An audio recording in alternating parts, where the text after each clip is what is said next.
नमस्कार, SP9 मराठीमध्ये आपलं स्वागत। तर पाहूयात आजच्या विशेष न्यूज। कोविड JN.1 या व्हेरिएंटचा प्रसार जगभर वेगाने होत आहे। यासाठी पूर्वानुभव लक्षात घेता वेळीच दक्षता आणि सावधानगिरी बाळगणे गरजेचे आहे। राज्यातील सर्व वैद्यकीय महाविद्यालये व रुग्णालयातील कोविड संबंधित यंत्रणा सुसज्ज ठेवावी।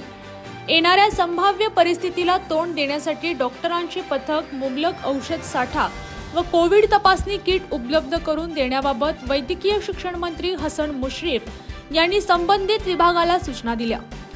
शासकीय वैद्यकीय महाविद्यालय व रुग्णालय नागपूर येथे वैद्यकीय शिक्षण मंत्री मुश्रीफ यांच्या अध्यक्षतेखाली आढावा बैठक घेण्यात आली। यावेळी वैद्यकीय शिक्षण विभागाचे प्रधान सचिव दिनेश वाघमारे, आयुक्त राजू निवतकर, संचालक डॉक्टर दिलीप म्हैसेकर, सहसंचालक डॉक्टर विवेक पाखमोडे, शासकीय वैद्यकीय महाविद्यालय रुग्णालयाचे अधिष्ठाता डॉक्टर राज गजभिये उपस्थित होते। मंत्री मुश्रीफ म्हणाले, सर्वांनी एकत्रितपणे काम करून कोविडच्या लाटेला थोपवण्यात यश मिळवले। आता नव्याने व्हेरिएंटवरही मात करायची। याबाबत सावधानगिरी बाळगण्याबाबत केंद्र शासनामार्फतही सूचना आल्या आहेत। नागरिकांनी न घाबरता कोविड मार्गदर्शक तत्त्वे तसेच त्रिसूत्रांचे पालन करावे। या व इतर काही बातम्यांसाठी पाहत रहा SP9 Marathi. Your time, your news. धन्यवाद।